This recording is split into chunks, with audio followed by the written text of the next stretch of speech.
Did you ever listen to your child read a longer word and they end up sounding it out letter by letter?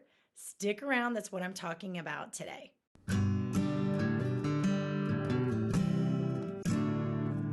Hi, I'm Rebecca with the Parent Teacher Bridge, where you can find the ideas and resources you need to empower you to become your child's most influential teacher. What we're talking about today is you have your early reader, they know how to read short words, but when they come to a longer word, they end up sounding it out letter by letter. And that can get a little bit frustrating. I know that you're glad that your child can read, but how do you get them to that next step of reading multi-syllable words or words that have vowel teams in them or bossy R? Maybe your child sees an AR and they're not realizing it says R, or an ER and they're not realizing that it says What can you do about it? That's what we're talking about today. Click like and subscribe before we begin. So let's look at some words that your child may encounter in their reading that have more than one syllable, and you would not want your child to sound them out one letter at a time. Crowned, display, person, turning, light, and bowling. So your child might sound out the word crowned like this: k, ah, w, n, d. And by that time, they've probably forgotten what sounds they made and how to put them together. They were completely unaware that the OW in this word says ow, and they likely were unaware of the suffix ed at the end of the word. So, what is missing and how do you fix it? First of all, let me point out that your child might be reading a book that is technically above his or her reading level. I have a very good reader in my home who is 6 years old and she is in first grade. She's an excellent reader for her age. If I were to give her some book that's on like a middle school level with even vocabulary that she's never even heard before, she would be making all kinds of these mistakes as well. So that is the very first thing I always tell parents to check. It might be above their reading level. Now, if it is the case that the book is above your child's reading level, you'll know it by your child struggling with too many words on a page. I have a video all about good fit books. I'll leave a link in the description below that you need to watch for more information on this. But it doesn't mean that you have to give up the book entirely. You can choose that book to be a read aloud that you enjoy with your child, or you can put it on a shelf for reading later after your child has grown a bit more. The second logical explanation is that your child has just not memorized various letter patterns or groupings of letters. So when I mentioned the OW or the ER, a child would need to have their eyes trained to see when I see OW together, it makes O sound or ow sound, as in crowned. Or they may need a few lessons on the bossy R or the R controlled syllable. When an R comes after a vowel, it can make the vowel make a different sound. If your child doesn't know these things, if they haven't memorized these things and practiced these things, they will not recognize them in a longer word. And one more thing, if your child is not aware of basic common suffixes such as ed or ing, maybe they even get confused by an es on the end of a word, they might be sounding out things letter by letter in one of those longer words. So just a mini lesson and a little reminder on what are some of the common suffixes will help your child recognize them in words. Now, I do have a download for you on common suffixes. I will leave that in the description below. I hope it helps you out. So the biggest thing that you can do in this situation is to train your child to recognize these specific groupings of letters. So where do you begin? For my oldest child, when he was a preschooler, after he had learned his letters and he'd learned his letter sounds, Maybe he was even sounding out 3, 4, or 5 letter words if they had a short vowel sound in them. I would look out and about as we were driving along, as we were eating cereal in the morning, whatever it may be, at the environment around him. So that is called environmental print. For example, if we went to Target and he saw the big Target sign on the store, he would see AR, and I would tell him, "Oh, look, there's AR right beside each other. Do you know what AR says?" AR says R, like a pirate. And his name is Carter. So he has two bossy R's in his name. So I was able to relate it to that. Your child might like cars. So you can teach your child the AR sound by referring to a car, which is an easily recognized word for most young children. Now, one of the things that I have done with my tutoring students to train them to recognize these sounds is to underline them in a word or make a box or circle around them. Sometimes we've even highlighted them. Don't have a highlighter? Use a yellow crayon. You can find lists of these words. So, for example, if you're talking about the OW, find a list of a bunch of OW words and have your child go through and color the OW. You can also address it when you are reading. Some children just pick it up pretty easily, they just need reminded a few times. And if one of these letter groupings makes more than one sound, you can teach your child that. And if they read a word like snow and it comes out as snow, well, it's easy to think, okay, was that a real word? Does that make sense? The children were playing in the snow. That doesn't make sense. Is there something else that OW says? It says O. So try that sound.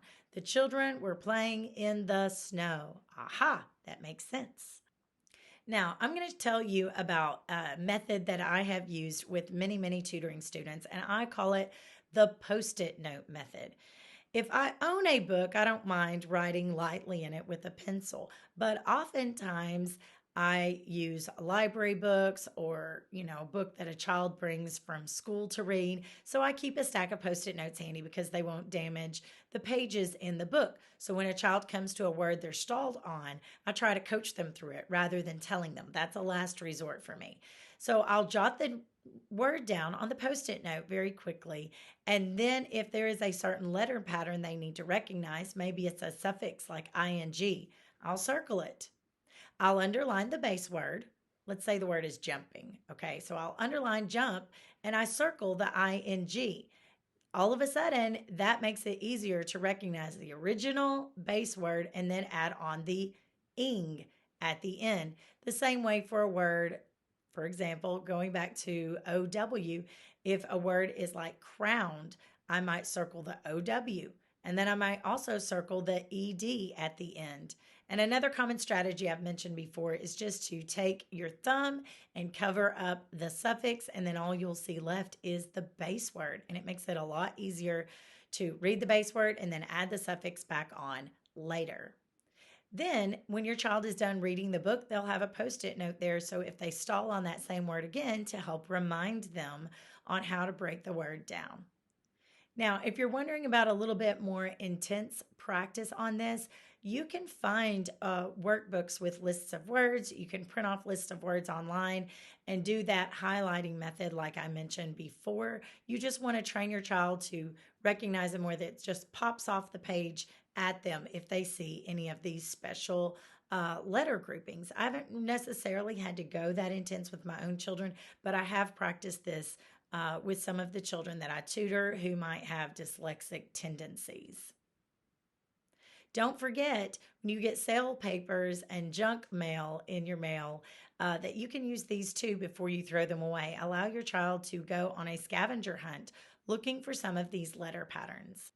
Now, one of the common groupings of letters, if you want to call it that, is the bossy R. Now, this is an actual syllable type. If you want to know more about syllable types, I'll leave a link in the description below.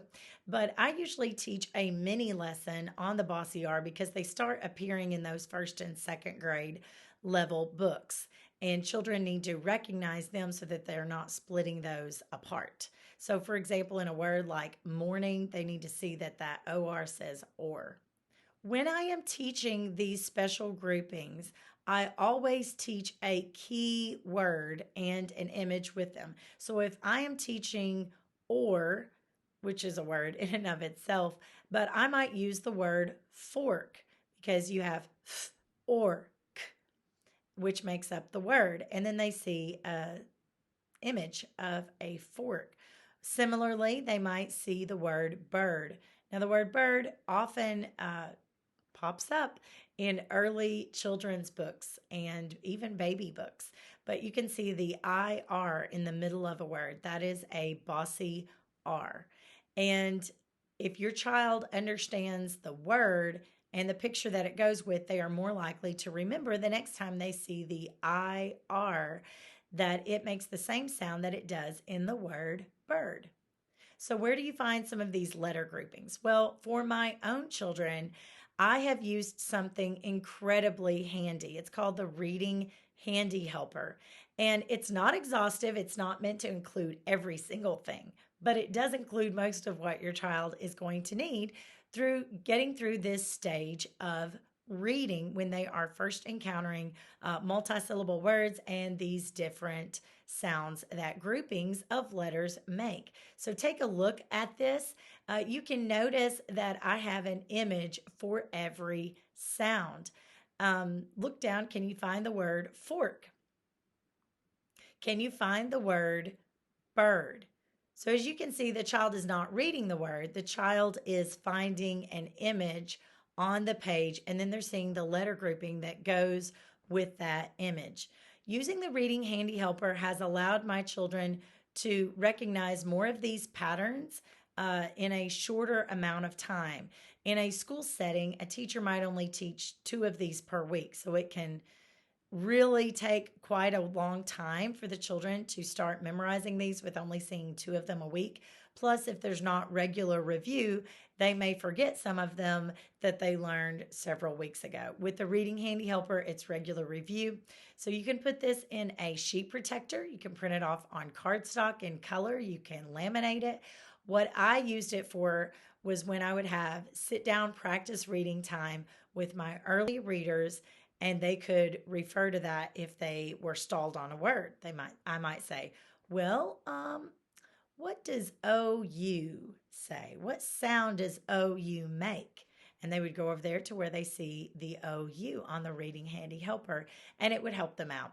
Again, it's not exhaustive. It's not meant to include everything. It's only one piece of paper, but trust me when I say that you will see a difference in your child after using the Reading Handy Helper. You can even play some I Spy games with it as well. Now, what do you do if the Reading Handy Helper just doesn't seem to be enough and your child needs more intense practice? Again, you can work with lists of words and highlight them. I mentioned that earlier. You can also practice spelling some of the words. Spelling is always harder than reading, but they do tie in together. So if you asked your child to spell the word bird, they would have to remember that there's a vowel in that word and it goes with the R. So they would have to reflect and remember that image of the bird from the Reading Handy Helper. You can also practice building words with letter tiles. You can even allow your child to cheat on this. So if you give the child the word bird and you put it in front of them, you can allow them to go and find the exact tiles that they will need to spell the word bird. And just having that hands on practice will help them recognize these patterns when they are reading on their own. There are some magnetic letter tiles that you can get as well. I will leave in the description below a couple of products that I have used in my tutoring and with my own children as well that I hope will help you too. Now, one more thing, if your child is struggling with words that have multisyllables, they might benefit from a study of learning the different syllable types. If you're curious about that, I have a download that goes a little bit more in depth on different syllable types, and I will leave a link also to my YouTube video that I did on syllable types. But that will help your child's phonological awareness, understanding that words need to be read sometimes in chunks or syllables rather than one letter at a time. Now, you probably still have some questions. If you do, feel free to email me, Rebecca at theparentteacherbridge.com. If you have a comment, you can leave that down in the comment section below. Don't forget to like and subscribe. And remember, parents, you are your child's most influential teacher.